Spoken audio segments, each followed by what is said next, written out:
Bonjour à tous. Alors aujourd'hui, nous laissons Juda en Canaan et nous rejoignons tout à nouveau Joseph. Rappelez-vous où nous l'avions laissé. Il va maintenant quitter les siens. Ses frères l'ont vendu à des Ismaélites qui passaient par là et qui vont emmener Joseph jusqu'en Égypte. Et là-bas, Joseph sera vendu comme esclave. Un homme nommé Potiphar, un haut fonctionnaire d'Égypte, le chef des gardes, va acheter Joseph. Et très rapidement, cet homme, Potiphar, va faire confiance à Joseph au point de lui donner la gestion de sa maison et de tous ses biens. La question pour nous est celle-ci. Comment est-ce possible qu'un haut fonctionnaire d'Égypte, Potiphar, ait pu avoir une telle confiance, une confiance aveugle en Joseph ?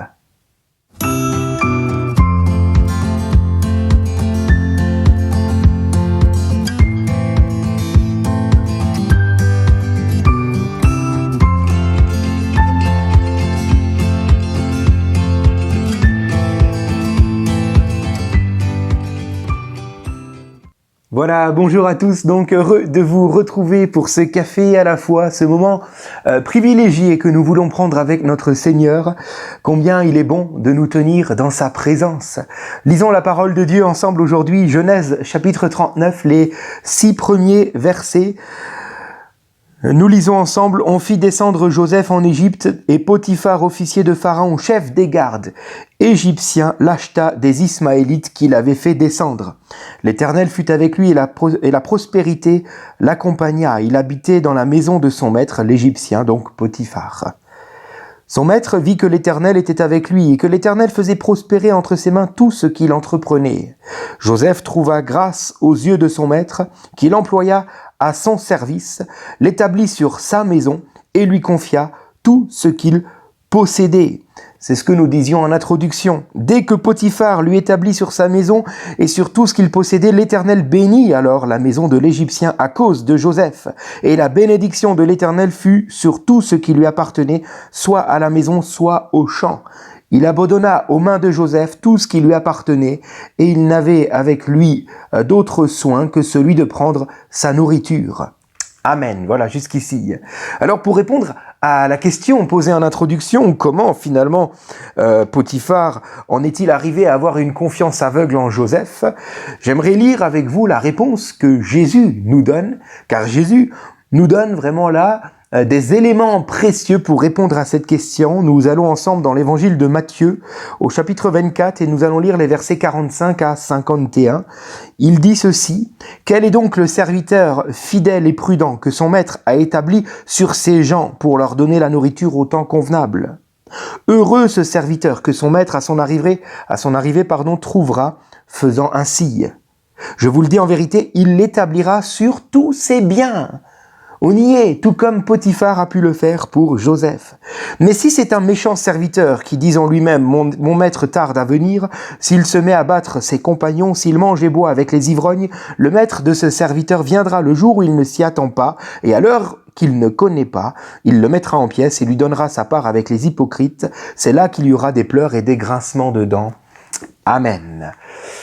Au-delà de l'avertissement que cela représente pour nous, serviteurs du Seigneur, nous avons donc là la réponse à la question posée en introduction.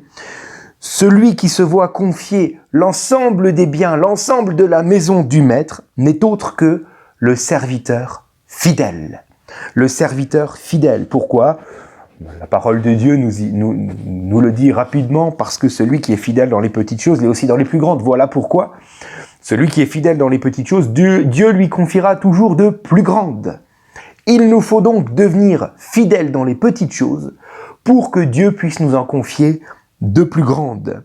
Et si Joseph a reçu la gestion de la maison et de tous les biens de Potiphar, si Potiphar en est arrivé à avoir une confiance aveugle en cet esclave hébreu, c'est parce que Joseph était un serviteur fidèle.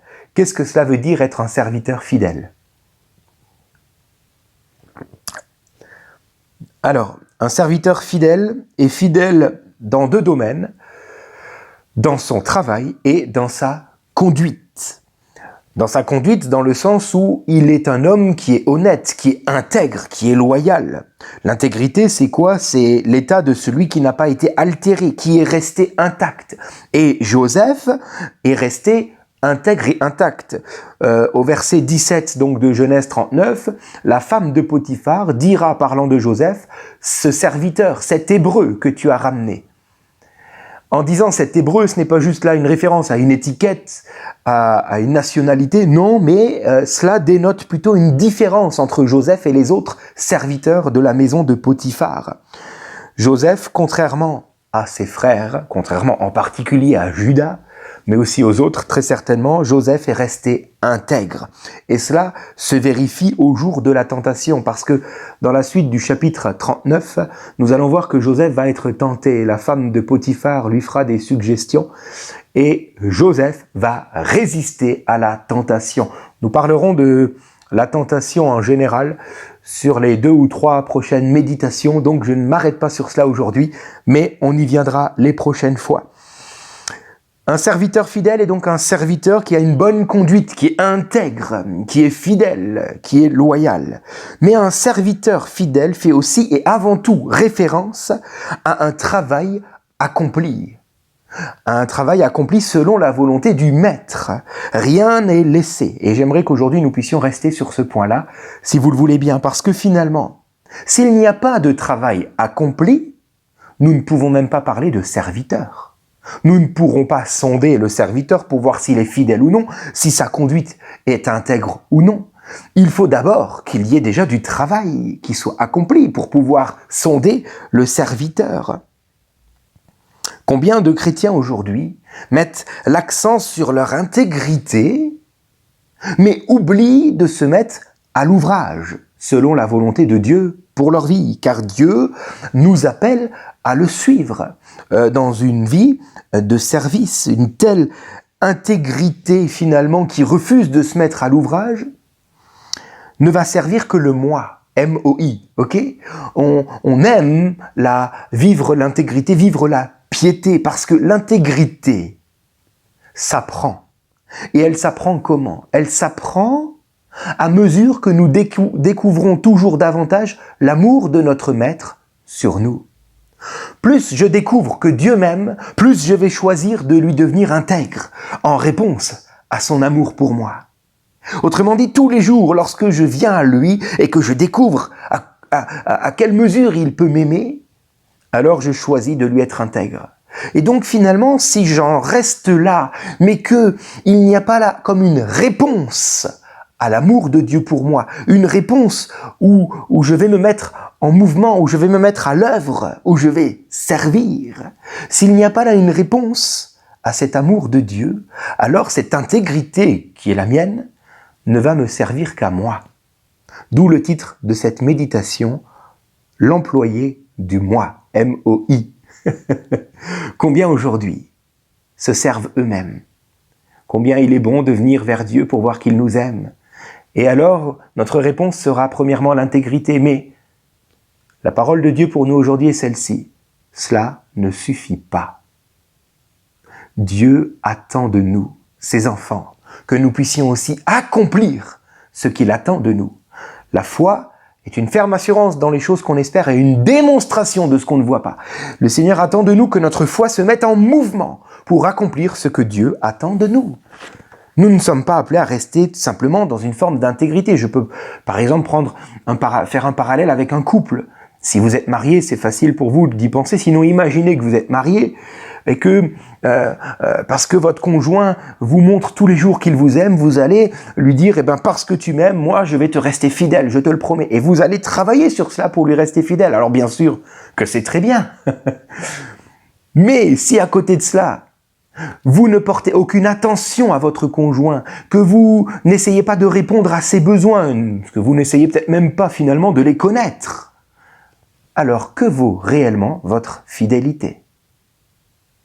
À un moment donné, le Seigneur nous dit « Ok, tu es intègre, mais maintenant, viens dans mon champ pour travailler. » Nous ne sommes pas sauvés pour servir, nous sommes sauvés pour aimer, bien entendu. Mais lorsque nous aimons, alors nous allons aussi répondre par des œuvres qui glorifient notre Dieu. Alléluia. Alors finalement, si l'intégrité s'apprend en découvrant toujours davantage l'amour de Dieu pour nous, l'amour de notre Maître, j'aimerais vous dire, parce que c'est le thème d'aujourd'hui, que le travail s'apprend aussi. Comment? En prenant goût à l'effort. Oui, vous m'avez bien entendu, en prenant goût à l'effort. Il faut faire des efforts. Il faut accepter un peu de mouiller sa chemise. Il faut accepter de se servir de ses mains. Peut-être est-il temps de dire aujourd'hui, je comprends que être fidèle aux réunions d'église, c'est bien. Il faut être fidèle aux réunions d'église. Mais le Seigneur attend plus. Il attend de moi que je puisse me mettre en œuvre dans ce qu'il a prévu pour ma vie. Alors les conseils pour nous aujourd'hui, et ne les négligez pas même s'ils vous font sourire. Ils sont importants. Je le redis, un serviteur fidèle ne peut pas être sondé dans sa fidélité si déjà il ne se met pas en œuvre.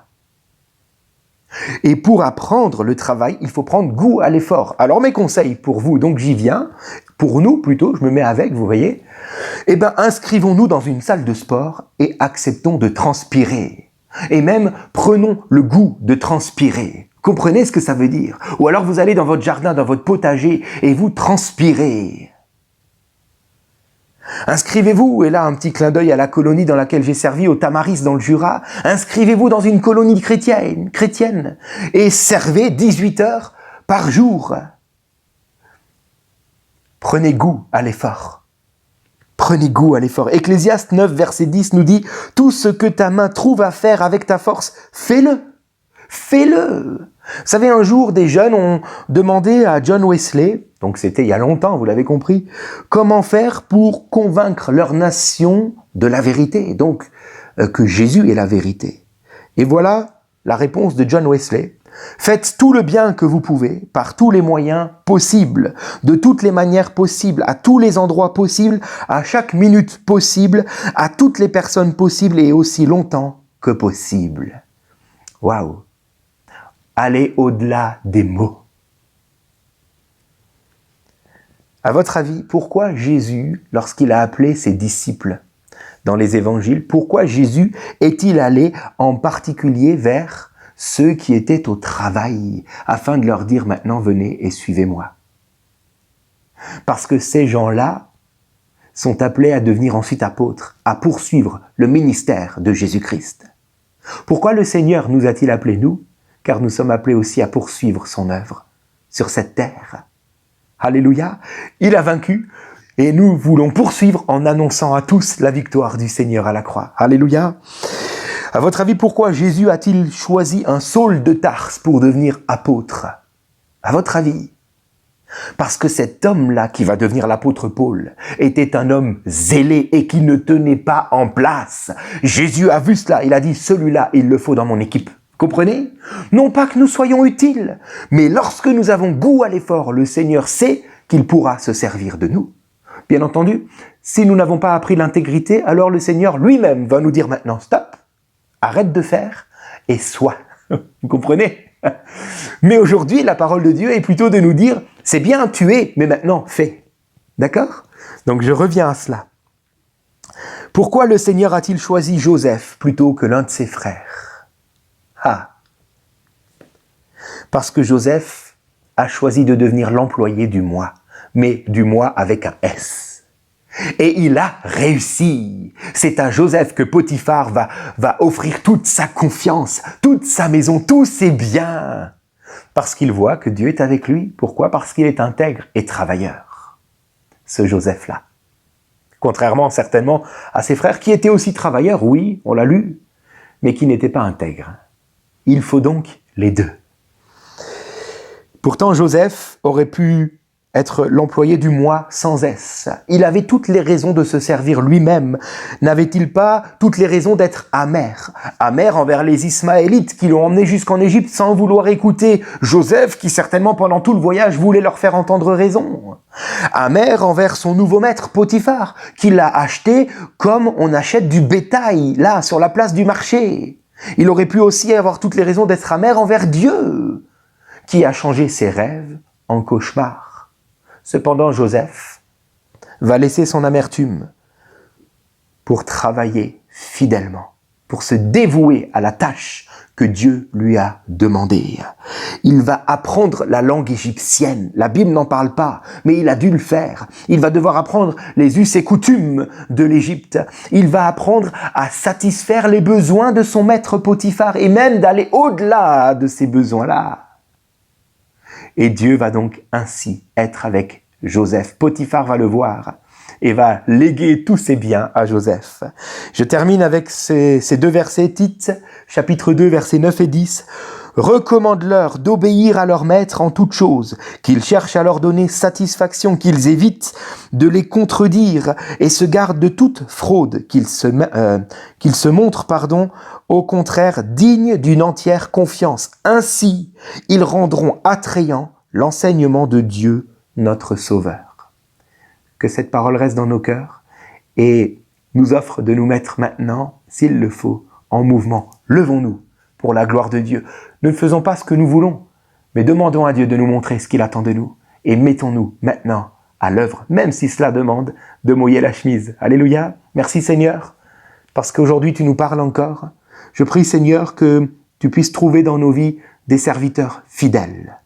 Certes, dans leur intégrité, en venant à toi tous les jours, montre-nous ton amour afin que nous puissions tous les jours choisir de te rester fidèle et intègre, loyal et honnête en tout temps.